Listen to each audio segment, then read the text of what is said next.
y'all. Snowbird bread. Check it out. Heat your oven to 350.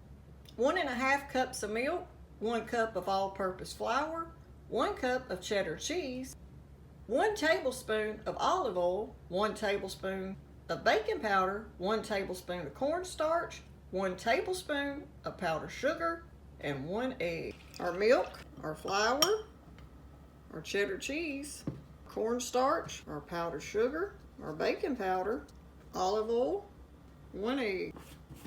Now blend it. Ooh, look, spray your muffin pan.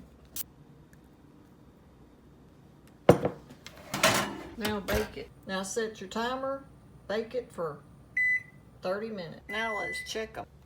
They're ready.